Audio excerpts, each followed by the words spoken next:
It's the Brian Lehrer Show. I'm Kusha Navidar, filling in for Brian today here on WNYC. Now we'll talk about divorce, and specifically this aspect. For stay-at-home parents, divorce often comes with a uniquely high emotional and financial cost. Stories of a stay-at-home parent who left the workforce to raise children only to face severe financial hardship after a divorce are not uncommon. But a new mechanism in divorce law may be changing things. It's a specific clause within prenuptial agreements that's gaining popularity among couples. Wall Street Journal National Legal Affairs reporter Erin Mulvaney has a new story on this headlined, "The Trigger Clause More Couples Want in Their Prenups." And she joins me now to talk about it. Hi, Erin. Welcome to the show. Hi, thanks for having me. Great to have you here. And listeners, you can help us report this story. Have you written a trigger clause into your prenup agreement? Are you curious about it? Or do you have a story about navigating divorce as a stay-at-home parent? Call us or text us. We're at 212-433-WNYC. That's 212-433-9692. So, Erin, help explain this to me. What is a trigger clause? So a trigger clause would be, imagine that you have a prenup and you're thinking about how you're going to divide your assets. At that early stage in your marriage, you might say, okay, if one of us decides to be a stay-at-home parent, what will happen in that event? And so there are many things that you could add into the clause to ensure that stay-at-home parent has the same type of opportunities, or at least it's a consideration if it does come to divorce at the end of your marriage. And the reason I'm being vague is because it can come in a lot of different forms. It could be a consideration for maybe giving, more alimony at the end of a marriage, or a larger lump sum in the simplest way, or the earning parent could create separate accounts for that stay-at-home parent just to ensure some security in that they're not just totally giving up their careers and will be left with nothing if the marriage is to fail or end.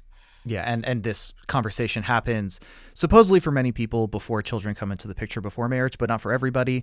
But just that idea of what happens if careers change and if a person decides to stay at home and forego their career and potentially their future earnings. And in the course of your reporting, you feature one couple, Anna and Zach, who built this into their prenup. What got that conversation started for them? Hey, can you hear me? Erin? I think we might have lost Erin. This is WNYC. Oh, Erin, I think I just heard you. Hey, I can hear you now. Hey, yeah. I don't know what's going on with the with the wires today. The internet bugs must be grumbling. But did you hear my last question for you about Anna and Zach? Would you mind repeating it? Oh, absolutely, certainly. Yeah. So you feature a couple in your reporting, Anna and Zach, who built this trigger clause into their prenup. What got the conversation started for them? I think there might be some issues going on today, folks. I'm sorry about the tech difficulties here. I'm not hearing Erin. We're going to try to figure out what's going on. In the meantime, if you are listening to this and you have an experience you would like to share, or you have had a trigger clause written into your prenuptial agreement, or if you're curious about it, give us a call or send us a text. We're at 212-433-WNYC. That's 212-433-9692. I think what we're trying to do right now is getting Erin on the phone and patched in. So thank you all so much for, starting out on a Monday with us and just kind of rolling with the punches, which is wonderful, as all great New Yorkers do. Erin, I think we got you back on the phone. Are you there? Hey, yes, I'm here. Wonderful. Beautiful to hear your voice. Thank you so much for sticking through it with us. Let's go to your reporting. I want to know about Anna and Zach, who you reported on. They built a trigger clause into their prenup. What got that conversation started for them? They're a great example, too, because one thing that is fueling clauses like this and reconsiderations of prenups like this are couples like Anna and Zach, because they got married. They're getting married later in life, like 39 and about 42 when they actually got married. And they were just talking about it, like whether it was a good idea. Both of them had their own businesses. So they thought, what should we do to protect those? And then, he brought up to her, what if they knew they wanted to have kids, what if one of us takes a step back? When we're thinking about separating assets, should that be a consideration as well? And so they worked it out where that would be a consideration if that were to happen. So it is, speculation, but that's exactly what the trigger is made for, well, what if I give up my business to help yours? Shouldn't that be a consideration because I'm helping with the children?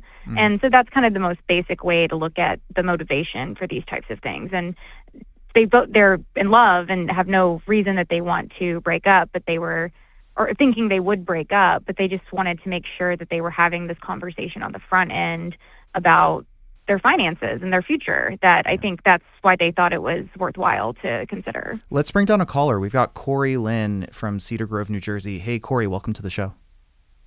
Hi, thank you. Long-time listener.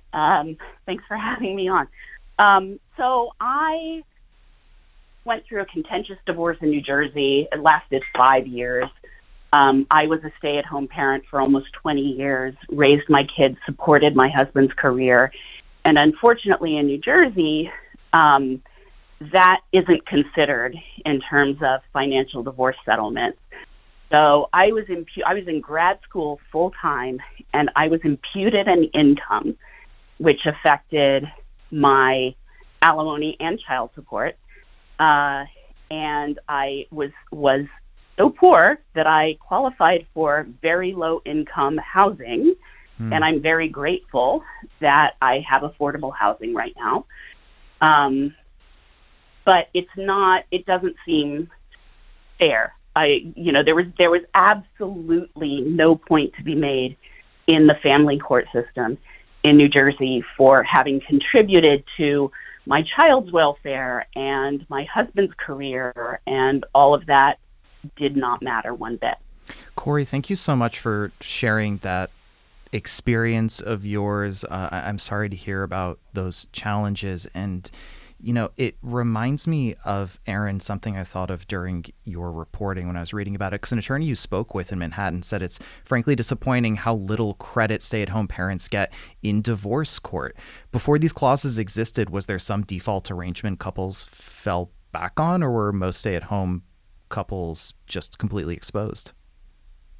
That's a really good question. So Corey was getting at this actually in her experience, but all states actually have laws that govern what happens when you get divorced and when you decide how to split assets, because marriage itself is a contract, and in the assets you earn during the marriage can become marital property, and it depends state by state. And then so when it comes, say, a lot of times couples just settle their divorces on their own, but if they do need a judge to intervene, the judge will decide, what is a either equitable split of the assets, how much money going forward would one spouse need to give the other, and decide on child support, things like that.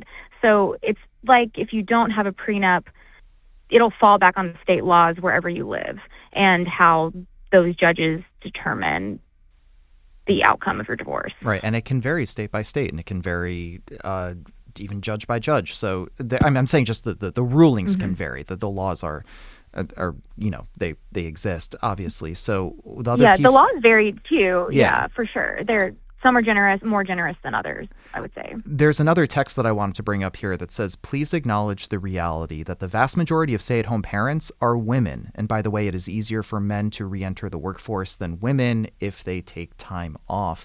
And your reporting shows that women are still far more likely than men to leave the workforce for kids.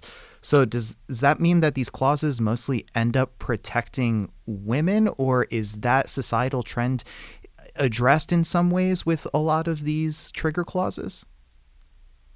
I went into this reporting, the example I have, Anna and Zach. Zach was the one who did say that he would be the one that he would like to potentially stay home and help support her career. But by and large, the situation is more one of the traditional gender roles in these couples. So it mostly does affect mothers who decide that they're going to stay home to raise children, often foregoing their career opportunities. And that's just kind of the reality as it is now, even though there has been a slow uptick of more stay-at-home fathers.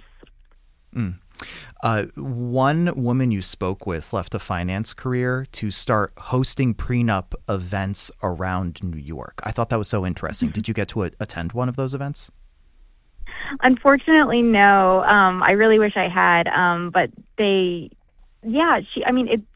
that speaks to this kind of growing interest in prenups. The women that it's often women that are coming to these events. They do Pilates or, drink matcha and things like that. And hear about what the benefits are to taking as you enter into, say you're about to get married, how can you see it as an empowering way to protect your finances or think about your life in the future. And I think that was one thing that the person you're talking about felt very passionately about. But that is a growing sentiment about prenups in general. And I would say the stay-at-home parent clause is, an outgrowth of that. The types of clauses that are more proactive than simply defensive of a person's, it usually was a tool for the ultra-wealthy to protect their assets. And these are more empowering things about prenups. We're going down to the clock, so there are a couple more texts that I want to read. One is, my lawyer put together the cost of what I did all year long, including medical and special needs advocacy, tutoring, and childcare, and then compared it to the market, $250,000. It helped to quantify it. And another text here that says, I stayed at home with my kids. Now that they are older and just finishing college, I'm at a huge disadvantage.